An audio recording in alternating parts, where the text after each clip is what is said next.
24 degrees. That's what the overnight low hit in Pittsburgh. The January Marcus Delaney decided he was done sleeping on concrete. Not that he had a lot of options. He was 19, he had a duffel bag, a broken zipper on his jacket, and about 4 hours of sleep in him from the night before, which he'd spent under a parking structure on Penn Avenue with a piece of cardboard between him and the ground. The cardboard was wet. By 2 a.m., he wasn't sure from what. He didn't check. Marcus is tall, 6 feet even, lean with close-cut hair that had grown out uneven on one side, from going months without a real trim.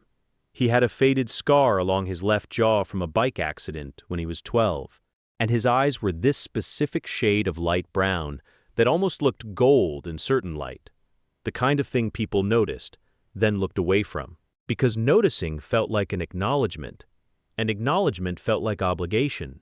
He knew that look. He'd been getting it since August when he first ended up out here. He wasn't from Pittsburgh originally. He'd moved there at 17 with his older brother, who had a job lined up and a place near the Strip District. The job fell through.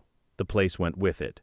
His brother couch-surfed his way to Columbus, and Marcus, who had no one in Columbus and no reason to chase someone who hadn't exactly waited for him, stayed. He picked up day labor here and there, unloading trucks, clearing debris from a demo site, once spending an entire afternoon moving furniture up 4 flights of stairs for $40 cash.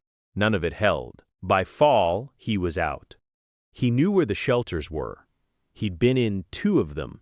The first one had a curfew that conflicted with the only overnight job he'd been able to line up, so he lost the bed.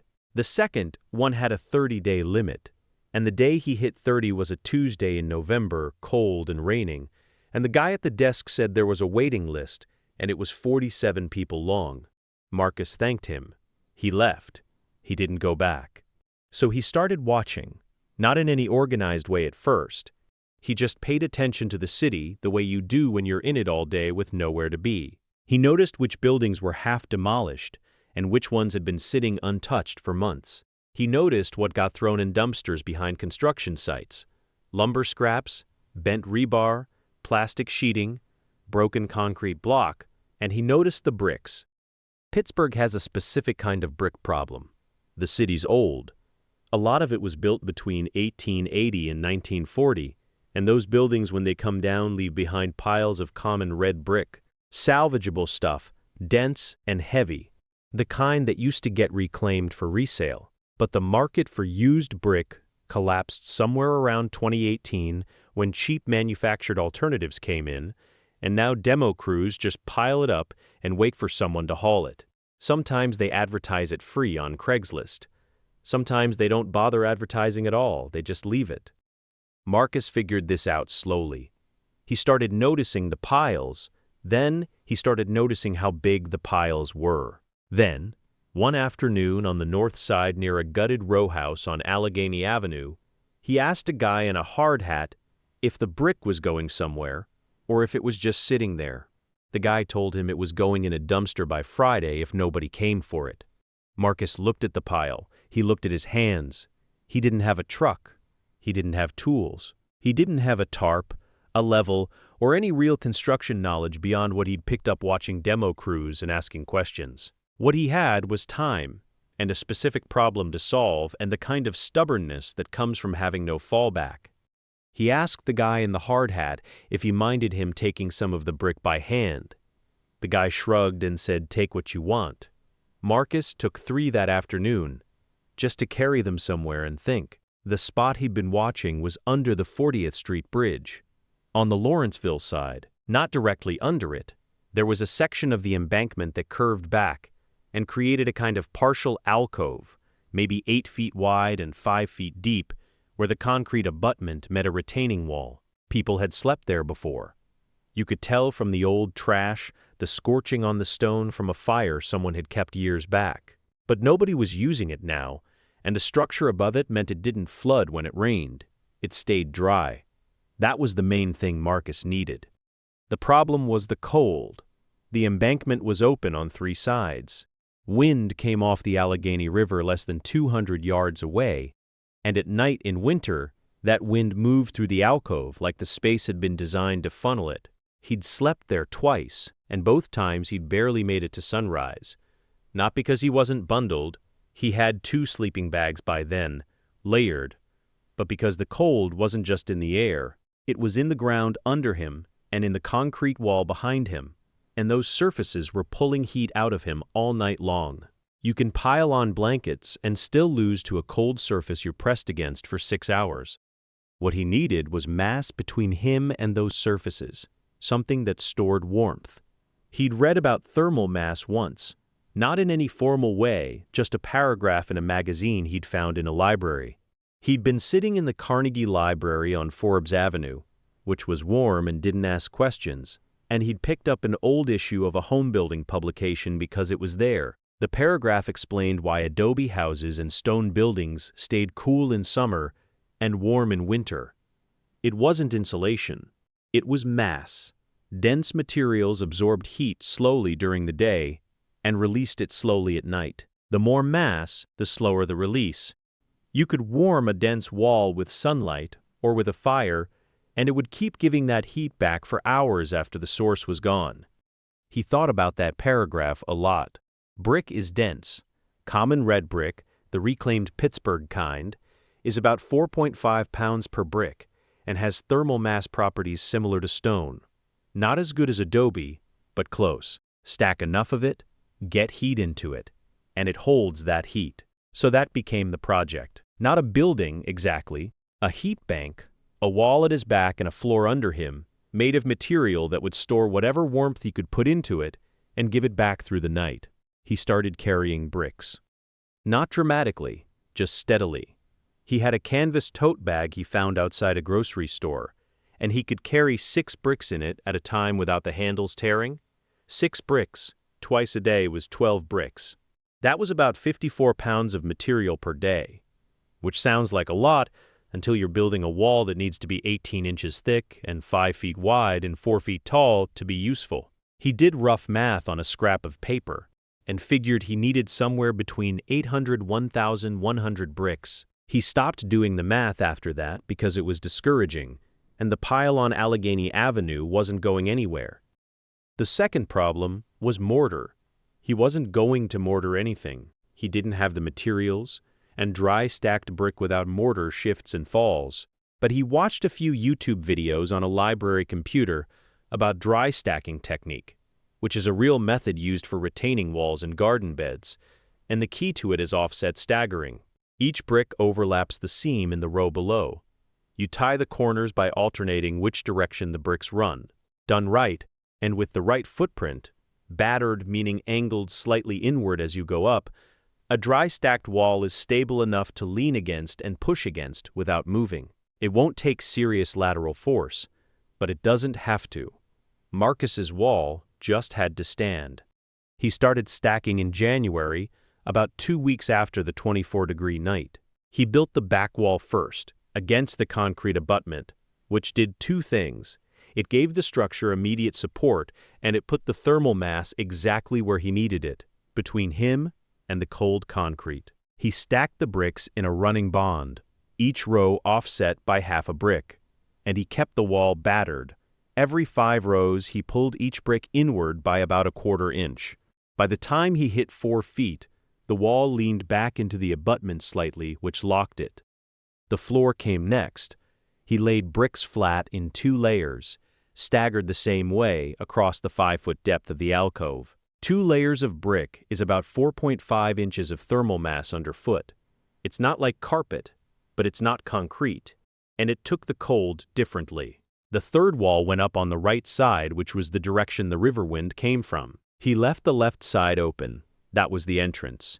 And he left the top open because he needed airflow and because roofing anything without materials was a problem he wasn't ready for.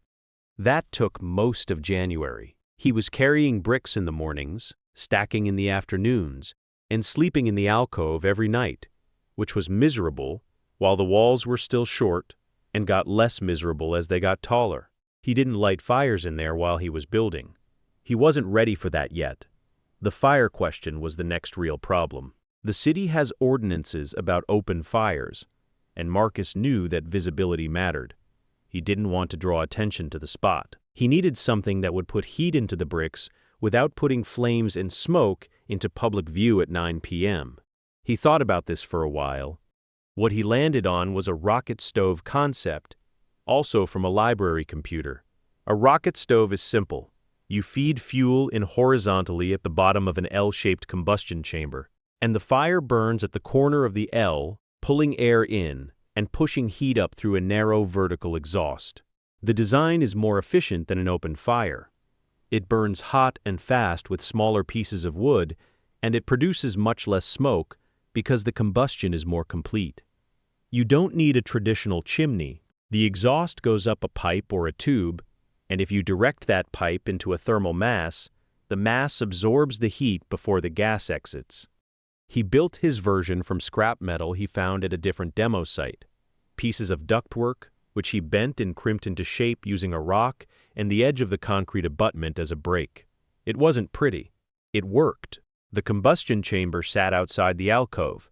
The exhaust pipe ran through the right side brick wall through a gap he'd left in the stacking for exactly that purpose, and terminated inside the shelter where the bricks were densest. When he fired it up for the first time, dry wood scraps, none bigger than 2 fingers wide, the heat moved through the pipe and into the bricks, and after about 40 minutes of burning, he put his hand against the back wall and it was warm, not hot, not the temperature of a radiator, warm the way a body is warm, the way a mug is warm when you've been holding it. He let the fire die. He went to sleep. At 4 a.m. he woke up and checked. The back wall was still warm. Not as warm. The heat had been releasing for 5 hours, but measurably warmer than the air, warmer than any surface he'd slept against in months. He pressed his palm flat against the brick and just held it there. He didn't have a thermometer. He couldn't tell you the number, but his hands were warm for the first time since October, and that was enough data. The 60-degree floor didn't come from a single night's fire. It came from 2 or 3 nights running, from stacking heat in the mass over multiple cycles until the bricks had absorbed enough that the overnight low inside the shelter stopped tracking the outdoor temperature. The outdoor temperature, that stretch was in the low 30s. Inside the alcove, Marcus's sleeping bag stopped being wet in the morning, which meant the surface he was sleeping on was above the dew point, which meant it was holding somewhere above 50. After a week of firing the rocket stove in the evenings, he borrowed a thermometer from a guy he knew who slept nearby and checked. The back wall at 5 a.m., after he'd let the fire go cold at midnight, was 61 degrees. He sat with that for a while. The fire itself was invisible from the street. The combustion chamber was tucked inside the retaining wall's shadow. The smoke, when there was any, rose along the underside of the bridge structure and dispersed before it cleared the railing. He was careful about that. He kept the wood dry. He had a cache of it wrapped in plastic behind a bush about 30 feet away. Because wet wood smokes and dry wood mostly doesn't, he never fired it after 10 p.m. He kept the footprint clean. Nobody bothered him that winter. Is this a solution for everyone who's sleeping outside? It isn't. Marcus had a specific kind of spot, semi-covered adjacent to a large supply of free brick, and defensible in the sense that it was recessed enough not to be visible from the road. Most people sleeping rough don't have a spot like that. And even if they found one, carrying 800 bricks by hand over 3 weeks requires time and physical capacity that not everyone has. He was young and healthy, and he had nowhere else to be.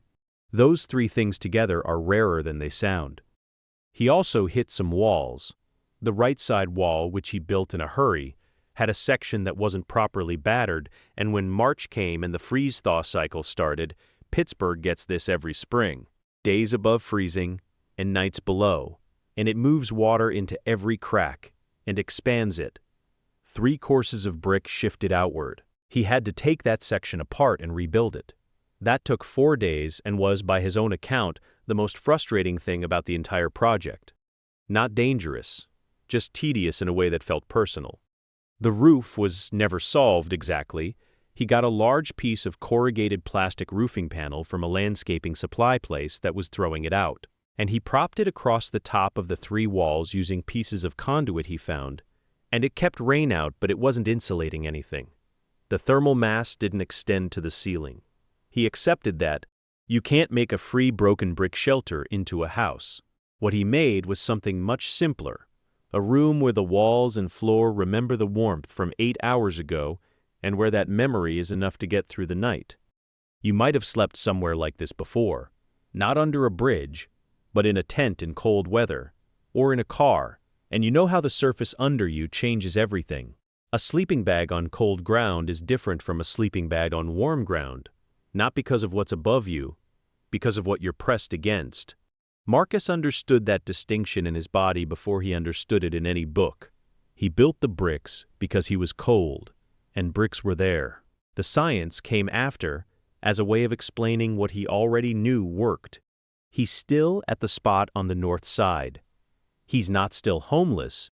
He got into a transitional housing program in March, after a social worker came through the Lawrenceville area and found him, and he's been in an apartment for about 4 months. But he went back to the alcove twice after he moved out.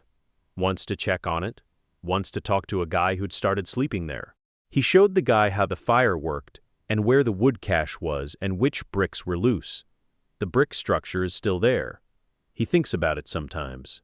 Not with any particular feeling, not pride, not grief, just the way you think about something you built with your hands that still exists in the world while you're somewhere else. The thing about brick is that it doesn't know what it's doing. It just holds what you put into it. What Marcus put into it was 24-degree nights and a need to stay warm until morning. The bricks held that. They held it long enough. The whole system, the carried bricks, the stacked walls, the rocket stove, the pipe through the right wall, the wood cache, the thermal cycle running across multiple nights. None of it is complicated. Each piece does one thing. The bricks absorb heat, the stove makes heat efficiently without smoke, the pipe moves heat from the stove into the bricks. The mass holds the heat, the mass releases it slowly. That sequence, repeated enough times, changes the baseline temperature of the space. It doesn't fix everything cold does to a person sleeping outside, but it gets the floor to 60, and 60 is the difference between waking up with your hands moving and waking up with them not.